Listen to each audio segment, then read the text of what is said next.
Welcome guys, आप सभी का स्वागत है आपके अपने चैनल पढ़ाई वाला में। तो देखिए आप सभी कैसे हैं। आई होप आप सभी बहुत अच्छे होंगे। तो देखिए आज की जो क्लास रहने वाली है वो आपके 10th क्लास में अगर आप पढ़ते हैं तो आपके लिए बहुत ही इंपॉर्टेंट होगी। सोशियोलॉजी की आपकी जो किताब जो आपके क्लास 12th में ज्योग्राफी है उसकी ये क्लास रहने वाली है और इसमें हम आपके भारत के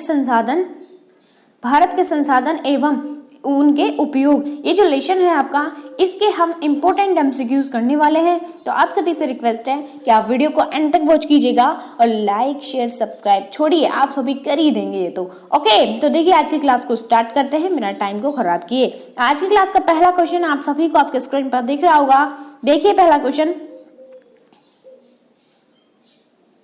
किसने कहा संसाधन होते नहीं बनते हैं। ये कथन किसने कहा था भाई। देखिए संसाधन होते नहीं है, एक्चुअल में वो पहले से प्रेजेंट नहीं होते हैं, वो क्या होते हैं, बनते हैं। ठीक है, तो ये किसने कहा था, तो ये आपके जिमरमैन ने कहा था। ठीक है, जिमरमैन ने कहा था। ऑप्शन नंबर ए आपका राइट आंसर होगा। चलिए नेक्स्ट क्वेश्चन, निम्नलिखित में से कौन सा संसाधन प्राकृतिक संसाधन है।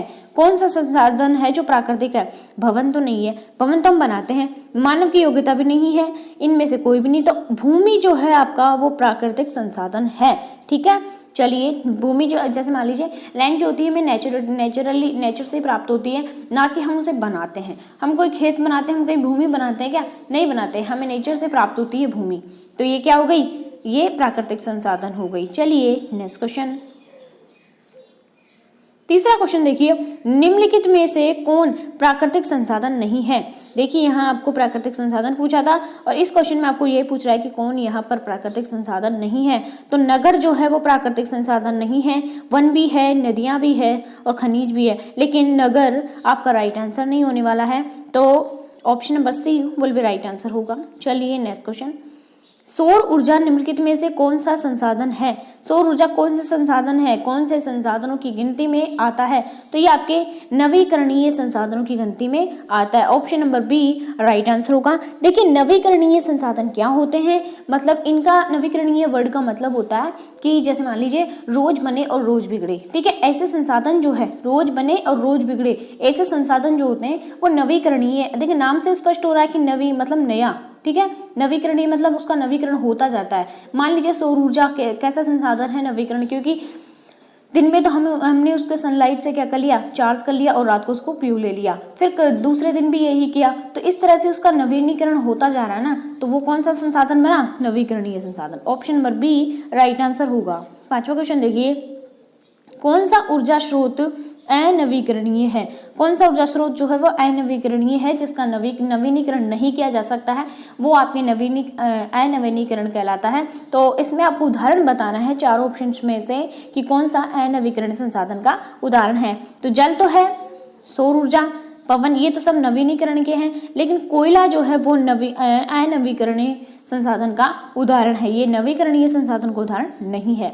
चलिए नेक्स्ट क्वेश्चन, लौह अयस्क किस प्रकार का संसाधन है। तो देखिए लौह अयस्क किस प्रकार का संसाधन है, तो ये आपके अनवीकरणीय संसाधन के अंतर्गत ही आता है। Option number B right answer होगा। कौन सा ऊर्जा स्रोत नवीकरणीय है, कौन सा ऊर्जा स्रोत नवीकरणीय है, तो ऑप्शन नंबर बी जल जो है आपके नवीकरणीय ऊर्जा स्रोत है। नेक्स्ट क्वेश्चन देखिए, नेक्स्ट क्वेश्चन करवाने से पहले आप सभी से एक रिक्वेस्ट है कि आप चैनल को सब्सक्राइब कर लीजिए। आपके 10th की बहुत ही इंपॉर्टेंट एमसीक्यूज आप सभी सब्जेक्टों के आपको इस चैनल पर प्रोवाइड होंगे और वो भी टाइम से वीडियो प्रोवाइड होंगे, ये मेरा आप सभी से प्रॉमिस है। तो आप सभी भी चैनल को सब्सक्राइब कर लीजिए और वीडियोस को एंड तक वॉच कीजिए और लाइक शेयर सब्सक्राइब तो ठोक ही देंगे आप। चलिए आठवां क्वेश्चन देखिए, इनमें से किस प्राकृतिक संसाधन का भंडार सीमित है। कौन सा प्राकृतिक संसाधन है ऐसा जिसका जो भंडार है हमारे पास, उसकी जो मात्रा है वो सीमित है। तो ये है आपके खनिज तेल। Option number A right answer होगा। सौर ऊर्जा तो भाई असीमित है, कितने भी ले सकते हैं सनलाइट से। ठीक है, पानी भी है हमारे पास पर्याप्त और हवा भी है, लेकिन खनिज तेल जो है वो सीमित मात्रा में है। चलिए नेक्स्ट क्वेश्चन देखते हैं। नेक्स्ट क्वेश्चन देखिए, नवा क्वेश्चन देखिए, इनमें से किस प्राकृतिक संसाधन का भंडारण सीमित है। देखिए ये क्वेश्चन रिपीट हुआ, लेकिन ऑप्शन जो है इसमें अलग अलग हैं, अलग अलग जगह पर स्टेज किए गए हैं। तो आप सभी को ऐसे भी इस क्वेश्चन को पूछा जा सकता है कि इनमें से किस प्राकृतिक संसाधन का भंडार सीमित है, और ऐसे ऑप्शन देकर भी आपको पूछा जा सकता है। तो इसका जो राइट आंसर रहने वाला है वो आपके खनिज तेल ही रहने वाला है, ठीक है। तो option number D will be right answer होगा। चलिए नेक्स्ट क्वेश्चन, समुद्री क्षेत्र में राजनीतिक सीमा के कितनी किलोमीटर क्षेत्र तक राष्ट्रीय संपदा निहित है। मतलब आपको पूछा है कि समुद्री क्षेत्र जो है ना हमारे चारों तरफ, हमारे भारत के चारों तरफ, उसमें राजनीतिक सीमा के कितनी किलोमीटर क्षेत्र तक हमारी राष्ट्रीय संपदा, मतलब भारत कितना समुद्र तक फैला हुआ है, ये आपको पूछा है। तो इसका राइट आंसर जो होगा option number D will be right answer होगा। 19.2 किलोमीटर तक फैला हुआ है हमारा भारत समुद्री सीमा के पास। ओके, तो ऑप्शन नंबर डी करेक्ट है। नेक्स्ट क्वेश्चन देखिए, तट रेखा से कितने किलोमीटर क्षेत्र सीमा अपवर्जक आर्थिक क्षेत्र कहलाती है। तो 200 किलोमीटर का जो एरिया होता है वो सीमा अपवर्जक आर्थिक क्षेत्र कहलाता है। तो 200 याद रखिएगा। चलिए नेक्स्ट क्वेश्चन, हमारे पास पेट भरने के लिए तो बहुत कुछ है, ठीक है, ये कथन है भाई, ये स्टेटमेंट है, इसको अच्छे से पढ़ना आप। हमारे पास पेट भरने के लिए तो बहुत कुछ है, वाकई में है भी, लेकिन पेटी भरने के लिए नहीं है, ये कथन किसने कहा। कितनी शानदार बात कही है इन्होंने। देखिए, हमारे पास पेट भरने के लिए तो हम कहीं से भी कुछ भी कर लेते हैं और भर लेते हैं, भूखे नहीं रहते हैं, लेकिन पेटी भरने के लिए कुछ भी नहीं है, ठीक है। धन हमारे पास नहीं है, हमारी धनिक पेटी को भरने के लिए धन नहीं है। तो ये वर्ड किसने कहे थे, ये वर्ड आपके कहे थे महान पुरुष महात्मा गांधी जी ने। महान पुरुष मैं इसलिए कह रही हूँ क्योंकि हमारे देश को आज़ादी दिलाने में सबसे बड़ा जो योगदान था वो महात्मा गांधी जी का था, और ये सबसे बड़ी बात है कि इन्होंने अहिंसा के मार्ग पर चलकर हमारे देश को आज़ाद कराया, ना कि हिंसा के मार्ग पर चलकर। अगर हिंसा के मार्ग पर चलते तो हमारे भारत को 2, 3, 4 साल पहले ही आज़ादी मिल गई होती, लेकिन अहिंसा के मार्ग पर चलकर इन्होंने हमारे देश को एक सही और सुदृढ़ अवस्था में आज़ाद करवाया था। तो इनको कोटि कोटि नमन है। और हाँ, महात्मा गांधी जी की इस महान विभूति के लिए आप एक लाइक तो कर ही सकते हैं ना, और एक सब्सक्राइब भी कर सकते हैं चैनल को। तो आप सभी इनके सम्मान में ये काम जरूर कीजिएगा। चलिए नेक्स्ट क्वेश्चन, डाकुओं की अर्थव्यवस्था का संबंध है संसाधन संग्रहण से, संसाधनों के अनियोजित विदोहन से। ऑप्शन नंबर बी आपका करेक्ट आंसर होगा। चलिए नेक्स्ट क्वेश्चन, संसाधनों के संरक्षण हेतु सर्वप्रथम किसने वकालत की थी। तो क्लब ऑफ रोम ने संसाधनों के सुरक्षा के लिए सर्वप्रथम वकालत की थी। तो option number B correct answer है। 15वां क्वेश्चन देखिए, प्राकृतिक संसाधनों के संरक्षण हेतु अफ्रीकी कन्वेंशन किस वर्ष हुआ था। अफ्रीका में प्राकृतिक संसाधनों की सुरक्षा को लेकर जो कन्वेंशन हुआ था वो कब हुआ था, बेसिकली यही पूछा आपको। तो 1968 में आपकी ये कन्वेंशन हुआ था। चलिए नेक्स्ट क्वेश्चन, प्राकृतिक संसाधनों के संरक्षण 1968 ईस्वी में कौन सा कन्वेंशन हुआ था। अभी आपको पीछे अभी जो रिपीटेड हुआ था क्वेश्चन, उसमें भी यही पूछा था, लेकिन उसमें क्वेश्चन पूछने का तरीका अलग था। अब मैं क्वेश्चन रिपीट क्यों हो रहे हैं आपको मैं बता देती हूँ कि क्वेश्चन रिपीट इसलिए हो रहे हैं क्योंकि आपको एक क्वेश्चन को एक तरीके से नहीं पूछेगा। एग्जामिनर बड़ा चालाक होता है, वो क्वेश्चन को अलग अलग तरीके से घुमा के पूछता है। अगर हम अलग अलग तरीके से घुमा के पढ़ेंगे ना तो हम उसके चालबाजों को समझ जाएंगे, और अगर हम एक ही क्वेश्चन को रटेंगे तो हम उसके चालबाजों को नहीं समझ पाएंगे और अच्छे नंबर नहीं ला पाएंगे, और परिणाम क्या होगा, फेल हो जाएंगे।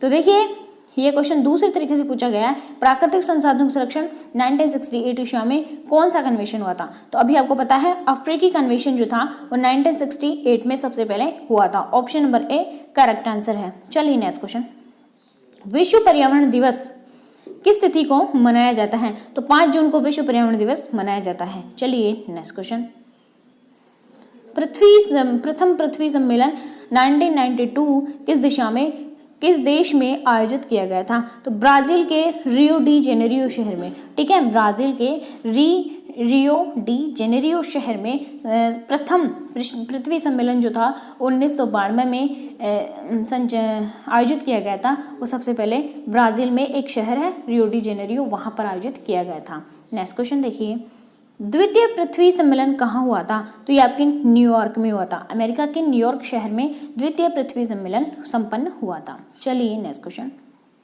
क्योटो प्रोटोकॉल, ठीक है, यहाँ पे क्योटो सम्मेलन नहीं आएगा, क्योटो प्रोटोकॉल भी आएगा, ठीक है। क्योटो भी पूछ सकता है डायरेक्ट आपको, और क्योटो प्रोटोकॉल भी पूछ सकता है, तो कंफ्यूज आपको बिल्कुल नहीं होना है, ठीक है। कैसे भी क्वेश्चन घुमा के पूछे, आपको अपना माइंड यूज करना है, ठीक है।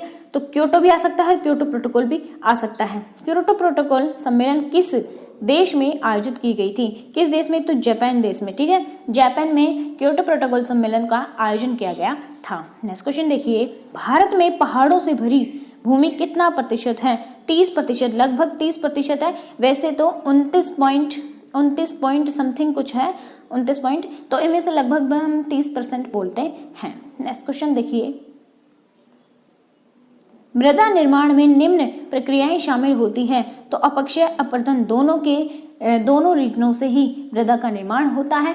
लैंड इंस्ट्रक्शन होता है, तो दोनों ही इसके लिए उत्तरदायी है। Option number C correct answer होगा। देखिए, क्लास खत्म होने के बाद आप सभी कमेंट करके बताएंगे, एक तो क्लास को एंड तक वॉच करना है, और क्लास खत्म होते आप सभी बताएंगे कि आपको क्लास कैसे लगी और क्लास में जो क्वेश्चन थे वो आप सभी को कैसे लगे और आप कितने क्वेश्चंस के आंसर दे पाए। तो कमेंट में अपने रिव्यू जरूर देना। अगर वीडियो अच्छी लगी तो ज़्यादा से ज़्यादा वीडियो को लाइक कीजिएगा और कमेंट करके मुझे अपना आभारी बनाइएगा। ओके, देखिए 23वां क्वेश्चन, प्रायद्वीपीय भारत की नदी घाटियों में कौन सी मिट्टी मिलती है?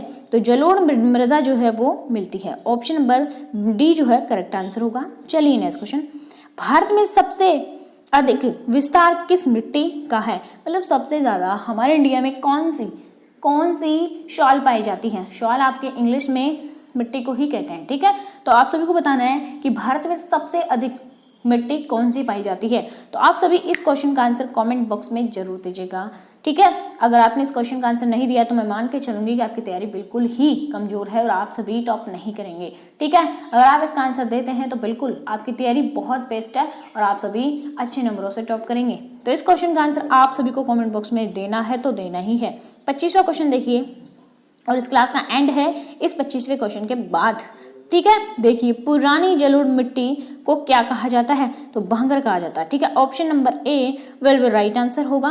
भांगर आपकी पुरानी जलोढ़ मिट्टी को कहा जाता है। इस क्वेश्चन का आंसर आप सभी को कमेंट बॉक्स में देना है। आप क्वेश्चन का आंसर कैसे देंगे? जैसे मान लीजिए 24वां क्वेश्चन है तो क्वेश्चन नंबर 24 लिखिएगा, फिर ऐसे डेज लगाएगा, फिर ए बी सी डी जो भी है वो आप ऐसे कीजिएगा, लेकिन सबसे पहले क्वेश्चन नंबर जरूर लगाइएगा ताकि मुझे पता चले। ओके, तो आप सभी ये काम कीजिएगा। आज की वीडियो में इतना ही। जय हिंद, जय भारत, वंदे मातरम।